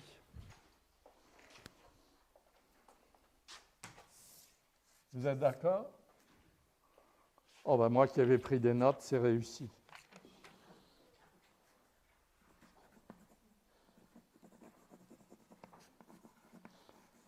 Bon, donc les fibres les plus basses vont remonter le plus haut. Ensuite, comme ceci, comme ceci, comme ceci et comme cela. Donc, je vais me retrouver avec un muscle superbe qui va monter comme des marches d'escalier hélicoïdales et ce sera le grand pectoral.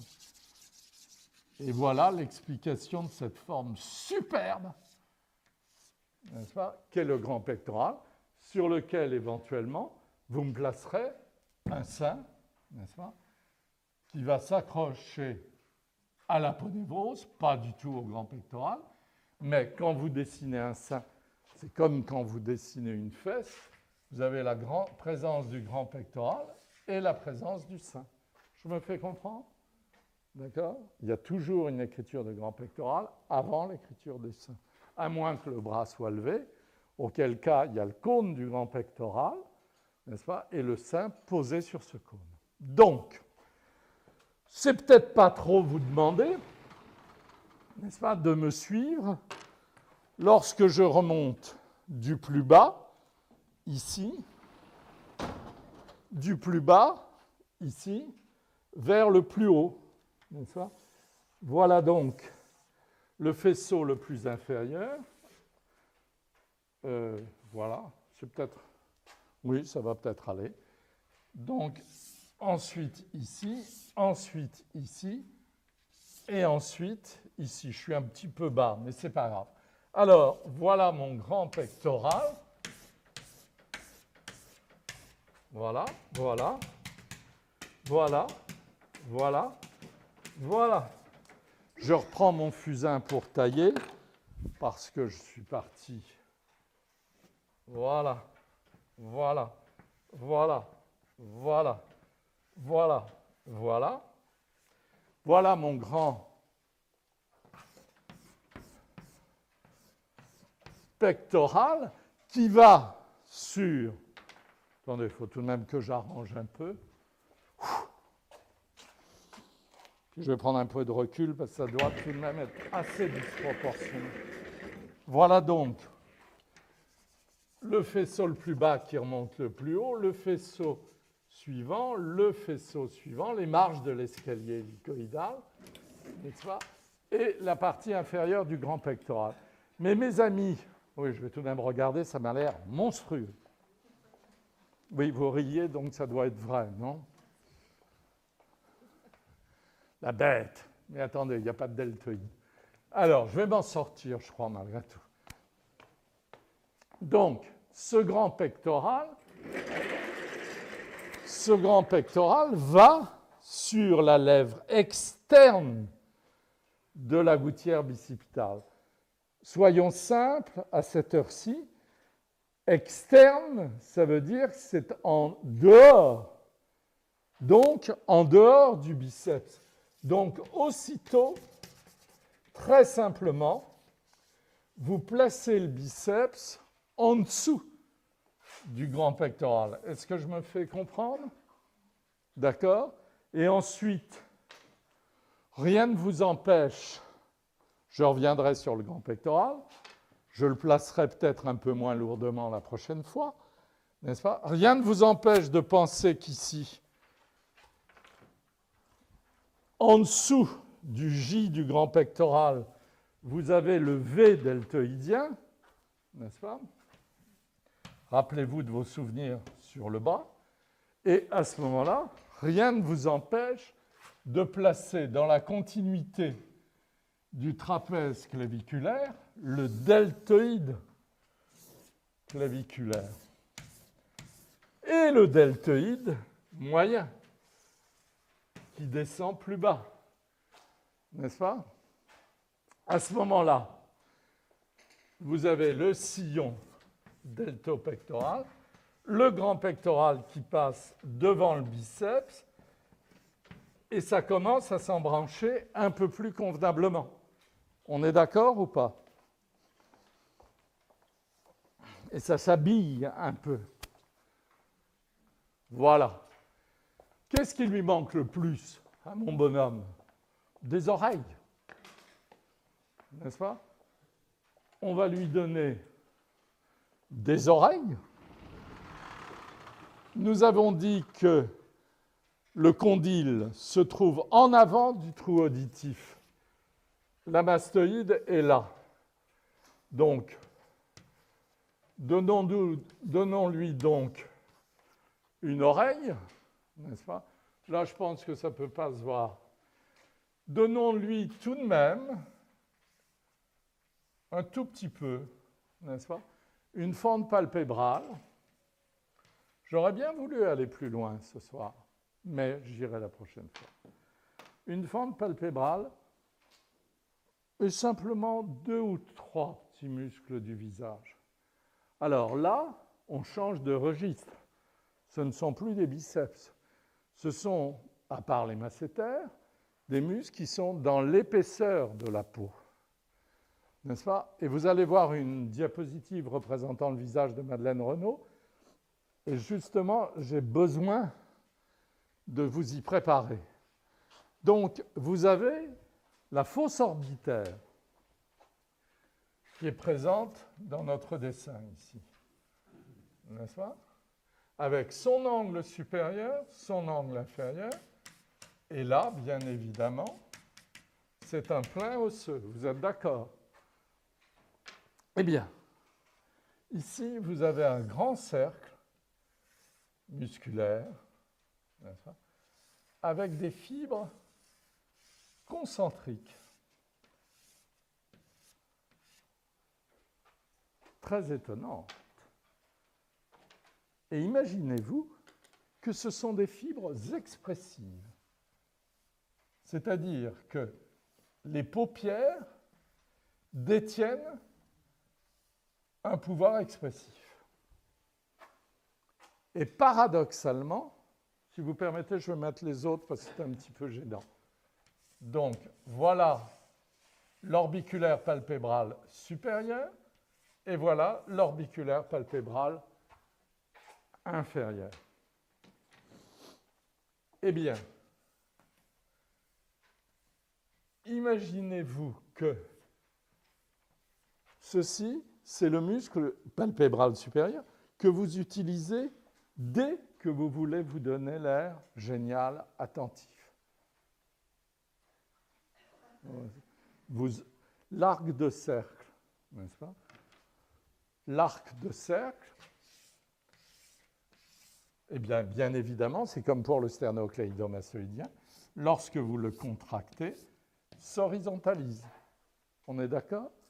Donc, un petit visage que je vais placer là, si vous horizontalisez et que vous placiez la pupille en dessous, n'est-ce pas? Comme ceci, les narines ici, la bouche ici. Vous voyez, je ne sais pas si vous êtes d'accord, mais par rapport à celui-là, d'accord? Là, vous avez l'air relativement attentif.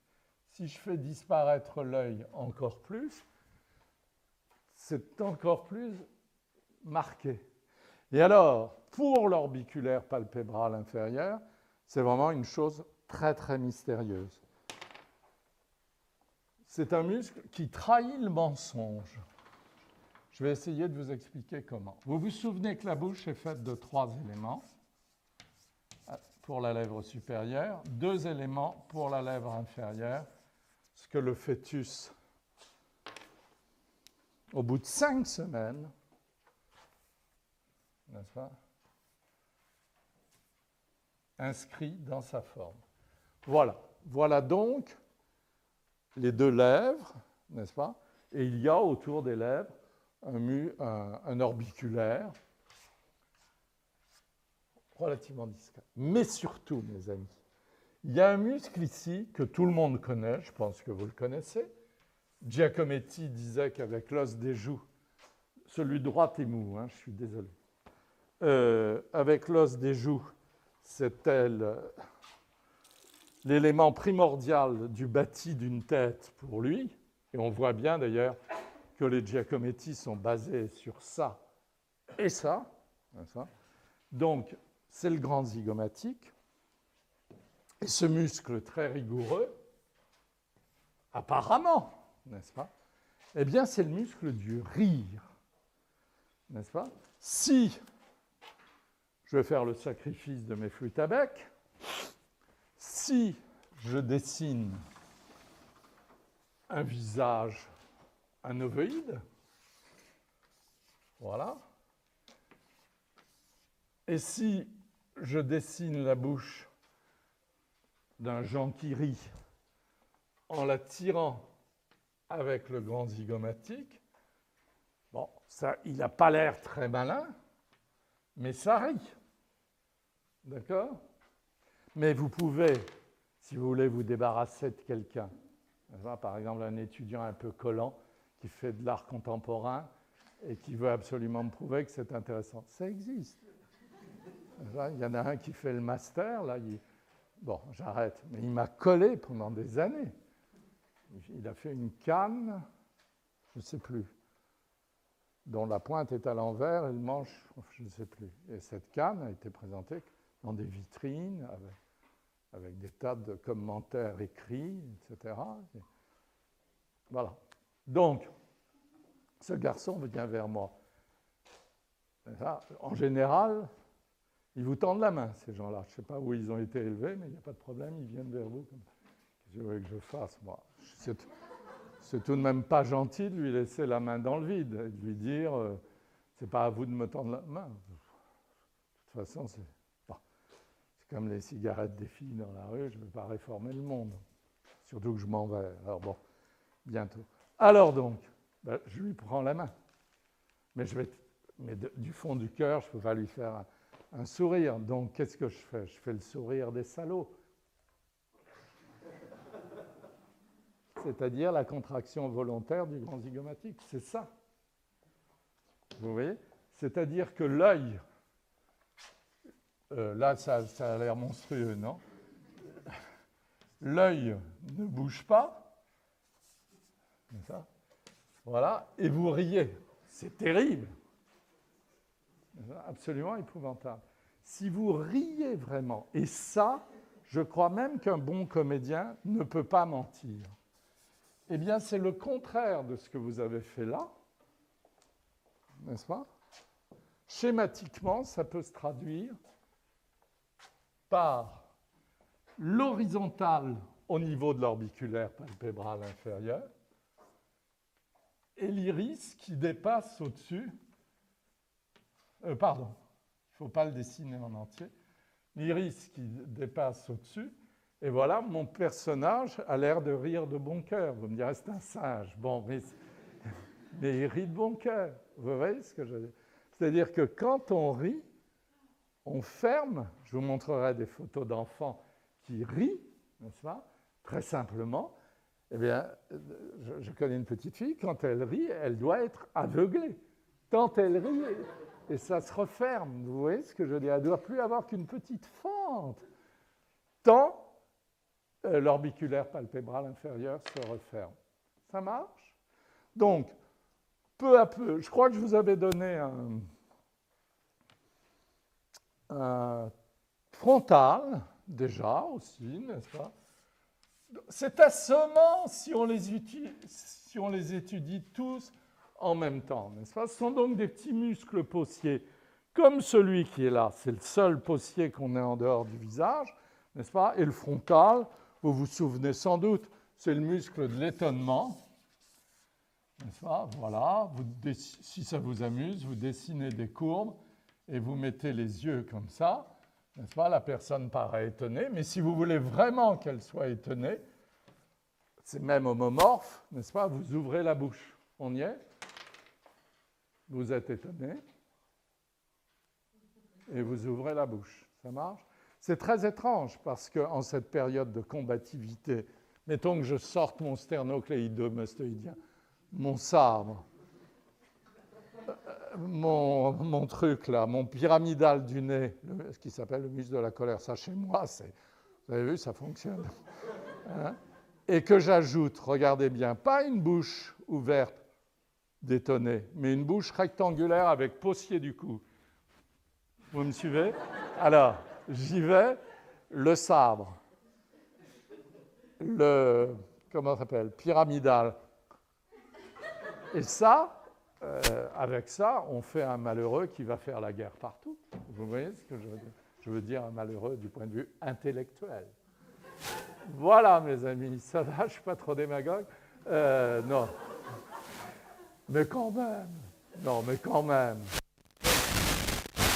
Hein? Moi qui ai entendu les bombes quand j'étais petit, j'en rêve la nuit. Bon. On ne va pas pleurer dans les chaumières. Ça va? Vous avez compris? Oui? Vous n'avez pas de questions à me poser? Ben, on va regarder quelques images, dont 2 femmes admirables qui ont été 2 de mes passions et qui avaient respectivement 75 et 84 ans. Voilà, vous allez voir ma vie intime.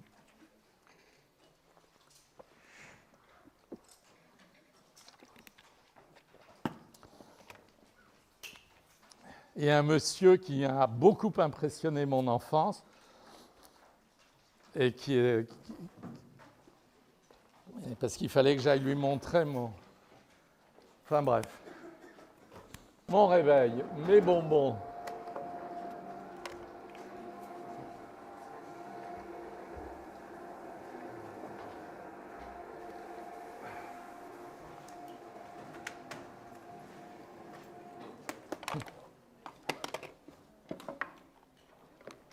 Alors ça, c'est pas la peine d'insister là-dessus, vous savez tous qu'on a des crânes différents, mais ça c'est tout de même un personnage, non? Excusez-moi pour les salissures de la diapo en haut, c'est parce qu'elle était sur carton, je l'ai montée sur plastique, patati patata. C'est un écrivain très gentil qui s'appelle François Botte.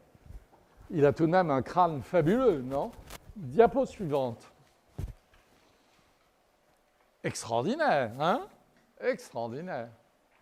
C'est vraiment un crâne haut et court, et c'est pas égyptien, et ça lui donne tout de même une tête très très intéressante, très émouvante. Vous me direz, c'est dans le regard, mais cette forme crânienne, je sais pas, ça démange, non? On aura envie de caresser, non? Vous trouvez pas? Diapo. Comment s'appelle-t-il, ce merveilleux Michel Bouquet, merci. Alors lui, évidemment, c'est un des grands comédiens de notre temps. Il n'y a pas que le crâne, vous voyez, le frontal, mais le frontal, l'étonnement est quand même compensé par le regard qui est très très aigu. Donc, ce n'est pas tout à fait un étonnement, c'est un étonnement mêlé, c'est plus malin que ça. C'est vraiment une belle photographie, non? Diapo suivante. Enfin, c'est un homme fascinant. Le voilà dans la VAR. Vous voyez, il contracte plus ou moins l'orbiculaire palpébral supérieur et le muscle de la colère que je viens d'utiliser. Diapo suivante. Alors, Reggiani, il paraît qu'il va chanter ces temps-ci quelque part. Lui, tous les téguments sont passés devant les os, n'est-ce pas? On a l'impression que ça marche bien avec le personnage, que l'épaisseur graisseuse paussière est à l'aventure, n'est-ce pas? On a un bout d'os qui traîne ici, c'est le haut de la fosse orbitaire, mais avouez qu'en bas, c'est surtout l'épaisseur des téguments. Un bout de branche montante, ça c'est très très joli, je ne sais pas ce que vous en pensez, l'articulation de l'os avec le premier cartilage et le deuxième cartilage et le cartilage de la narine, n'est-ce pas? Ça lui donne un dessin un peu à la Tiepolo, comme ça. Hein?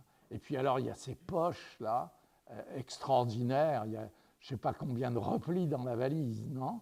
Et alors, chez certains vieillards, comme je vous l'expliquais, j'ai découvert que je n'étais pas comme ça l'autre jour, ça m'a fait un drôle d'effet. Chez moi, tout rentre, parce qu'il n'y a pas de gras dans la fosse orbitaire.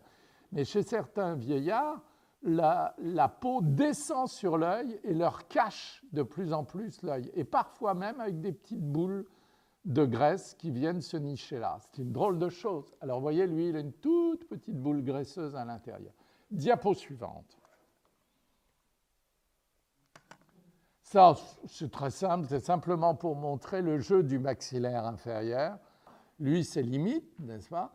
La mâchoire va au-delà de la convexité et c'est impossible sans un praticien assez expert et costaud. Imaginez d'aller remettre une mâchoire comme ça en place, n'est-ce pas? Il faut la descendre et repartir en arrière et remonter. Eh bien, si le type ne veut pas, il faut l'endormir. Diapo. Alors voilà, ça c'est extraordinaire, n'est-ce pas? C'est extraordinaire. C'est une des fosses orbitaires les plus insensées que j'ai vues dans ma vie. Vous voyez? Pas un brin de gras dans la fosse. Vous voyez? Donc, l'os est parfaitement visible. Alors, il y a une chose qui vous manque dans vos connaissances, mais à culpa, mais je n'avais pas prévu ce soir, c'est que dans l'épaisseur de la paupière, vous avez donc le muscle orbiculaire supérieur et inférieur, n'est-ce pas? Mais vous avez aussi un petit cartilage qu'on appelle tarse, qui est comme une espèce de petit arceau posé dans l'épaisseur de la peau. Donc, chez elle, les petits cartilages sont là, n'est-ce pas, qui maintiennent en place la paupière. Sinon, vous voyez comme tout s'est enfoncé, n'est-ce pas? Alors qu'au niveau de la joue, elle a relativement ri. Alors, il y a une chose qu'il faut bien se dire, c'est que les rides, c'est le signe du vécu. Comme disait si bien Cocteau, après 40 ans, on a la gueule qu'on mérite. Et quand vous voyez dans les autobus des voyous du 3e âge, n'est-ce pas, ou même du 4e, ces femmes qui sont là à vouloir absolument s'asseoir avant vous, etc. Regardez comme ça pend ici, en général, n'est-ce pas? Ce sont tous les muscles descendant des angles de la bouche, etc. Elle était très dure. Hein. Moi, j'ai travaillé pour elle avec Jean-Louis Barrault pour Oh les beaux jours, etc. Ça ne riait pas. Il faut dire que dans Oh les beaux jours de Beckett, elle a joué ça en combinaison à 72 ans. Hein. À 72 ans, toute seule dans un trou au théâtre de l'Odéon, il fallait le faire, et en combinaison. Et je vous assure qu'elle avait une sacrée personnalité. Mais on va comparer avec la dame que je vais vous montrer tout à l'heure, mais tout de même, n'est-ce pas, c'est un peu triste que certaines femmes suppriment les rides. Bon, ça les regarde. Diapo suivante. Là, ça a tout de même un charme, une présence. Alors voilà un chef-d'œuvre, n'est-ce pas? Voilà une femme que j'ai respectée au plus haut point, adorée au plus haut point. Elle avait 80 ans passés, n'est-ce pas? Elle accrochait, je peux le dire parce que je crois que personne ne la connaît ici, elle accrochait la photo de son dernier amant à la hauteur de son fauteuil sur le double rideau qui était à côté pour ne pas avoir relevé la tête pour le voir vite quand elle en avait besoin, n'est-ce pas? Elle prétendait qu'elle avait aimé les êtres humains toute sa vie. Et vous voyez là, cette dame extrêmement âgée, elle est dans une espèce d'extase érotique, n'est-ce pas? Elle a une espèce de plaisir, et vous voyez, elle est ridée comme une vieille indienne. Ça lui donne un charme fou. D'où vient son plaisir? Diapo suivante. Eh bien, c'est d'avoir sa petite fille dans son giron. Elle est dans un repas où je la connaissais bien, elle s'embêtait relativement souvent en public. Elle est dans un repas, elle est partie toute seule. Il n'y a plus personne autour d'elle. Elle est là avec sa petite fille à l'intérieur même de son corps, et elle s'en va dans son rêve, et elle vit, et elle vivra jusqu'au dernier moment. Je l'ai suivie dans le Luxembourg, parce qu'elle ne voyait plus très bien, donc je pouvais la suivre, un peu comme comment s'appelle-t-il? C'est un très beau texte, ça, du type qui a suivi Delacroix dans la nuit, comme ça. Enfin bref, il y a un artiste de la fin du 19e qui a fait des lithos noirâtres, pas passionnantes, et qui a suivi Delacroix une nuit. C'est dans À soi-même, je retrouverai le nom de cet homme. C'est un très très beau texte où il décrit Delacroix marchant dans les rues la nuit. Et moi, quand je la voyais au Luxembourg, je la suivais par plaisir. Et elle se baladait avec sa canne, regardant les joueurs de boules, etc. Elle se passionnait pour tout.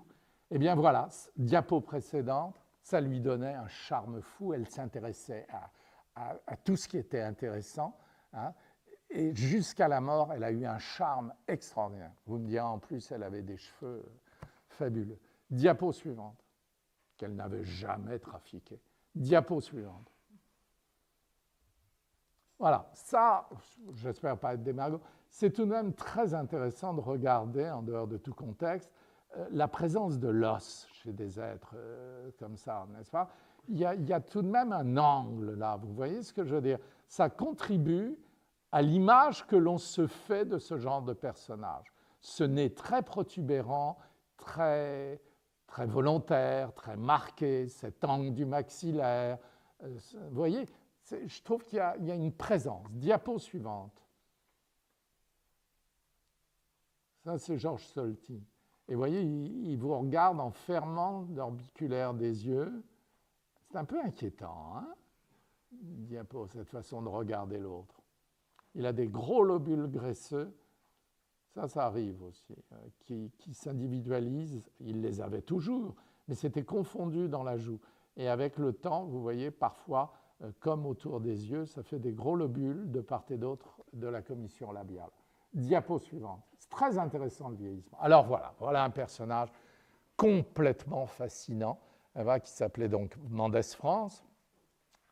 Et c'est inouï. Le crâne, quand vous voyez la pauvre sculpture qu'on lui a faite au Luxembourg, c'est dramatique tellement c'est mou.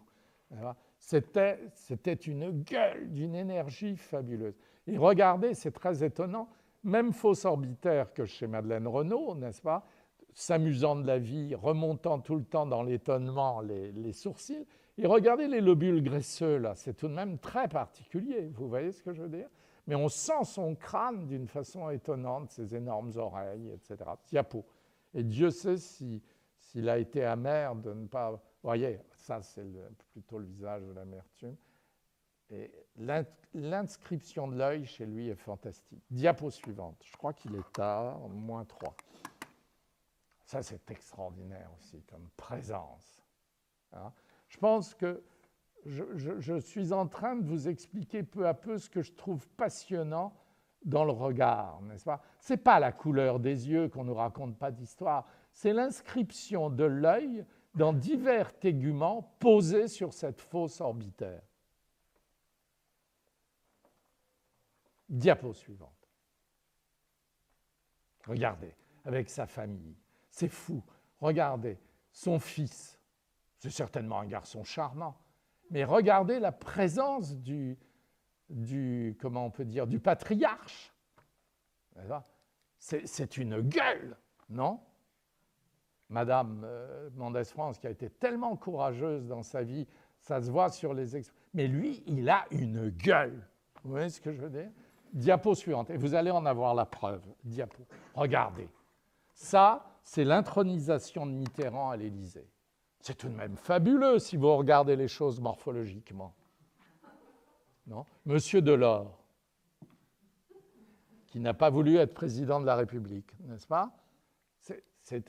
On sent l'intelligence, mais je n'ai pas envie de faire de commentaires, mais on sent très bien que c'est un homme qui peut avoir eu la sagesse un jour de dire non, pas pour moi. Vous voyez ce que je veux dire? Une espèce de tendresse ovalaire du visage. Monsieur Mitterrand, je ne ferai aucun commentaire. C'est ça? Mais quand vous voyez ce personnage-là, tout ce qu'il pense, n'est-ce pas? C'est-à-dire que ce n'est pas moi. Moi, je ne suis pas machiavélique. Moi, j'ai engueulé l'Assemblée nationale en remontant au perchoir, ce qui est strictement interdit, n'est-ce pas? Mais moi, je suis moi, n'est-ce pas? La façon dont il salue, il va mourir quelque temps plus tard. Et l'allure toute simple de Madame Mendès-France. J'ai une autre diapo comme ça, d'un match de football, où il y a diverses personnalités politiques, mais pas Monsieur Mendès-France. Voilà. Diapo suivante, je crois que j'en ai fini avec ce personnage. Oui, alors ça, c'est extraordinaire, mais si vous voulez, on le regardera la prochaine fois. Non? Emmanuel Berle, je crois. Et regardez la façon dont les têtes articulaires des métas et la façon extraordinaire de naturel dans laquelle il rentre son pouce entre les deux maxillaires. Bien, voilà des choses, j'espère, grâce à ce que nous étudions ensemble, que vous pouvez lire un petit peu à l'intérieur, non? Allez, voilà, bonne soirée.